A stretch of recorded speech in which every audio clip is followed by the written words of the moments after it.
We're going to play a game of 2 truths and 1 lie about proteins. And this is going to be focused for either an AP biology class or maybe even a regular biology class. If you don't know how to play this game, I'm going to show you 3 statements. 2 of the statements are true while 1 is false. What you have to do is you have to figure out which one of these statements is the incorrect statement. Afterwards, I'll give you the answer and a short explanation of why. All right, with that being said, let's look at our first set of statements. Number 1, proteins are made of a chain of amino acids. Number 2, proteins contain the element nitrogen. And number 3, all proteins are enzymes. So out of these 3 statements, which is the false or incorrect statement?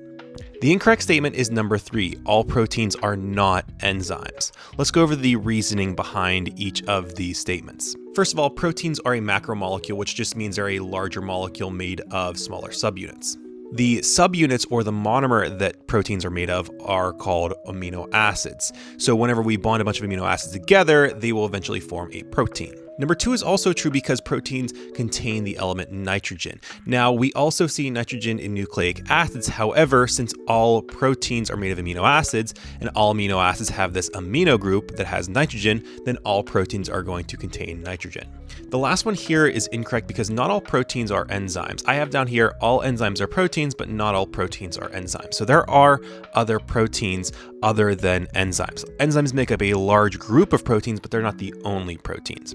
Now, before I go further, I will say there are a small subgroup of enzymes that are not proteins. They're called ribozymes, but for general purposes, even in an AP biology classroom, I like to just say this: all enzymes are proteins, but not all proteins are enzymes. All right, here's our second set of statements. Number 1, proteins provide hereditary information. Number 2, all cells contain proteins. Number 3, there are 20 different amino acids used to build proteins. So out of those statements, which is the false or incorrect statement? The first one's actually incorrect, while number 2 and number 3 are true. So here's the reasoning behind it. Proteins don't provide hereditary information. Even though they use hereditary information, such as nucleic acids, to be built, they're themselves not passing on genetic information or some type of hereditary information. Number 2 is correct because all cells do contain proteins. It's one of the major parts or major components of cells. And number 3 is also correct because there are 20 different amino acids that are used to build proteins. All right, here's our last set of statements. Number 1, a majority of your dry mass is made of proteins. Number 2, proteins can lose their shape if exposed to heat or pH changes. Number 3, proteins are the only macromolecule that contains phosphorus. So out of these 3 statements, which is the incorrect statement? So the first and third here, you can see I have the numbers mixed up, but the first and third, these first 2 ones are true, while the last one here is false. Let's go over why.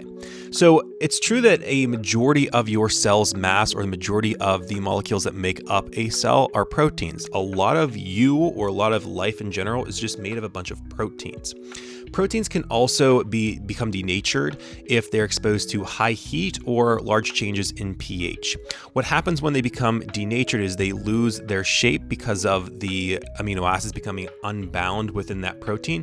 And once they lose their shape, they lose their function. The statement proteins are the only macromolecule that contain phosphorus is incorrect because the nucleic acids are the group where every single molecule contains phosphorus.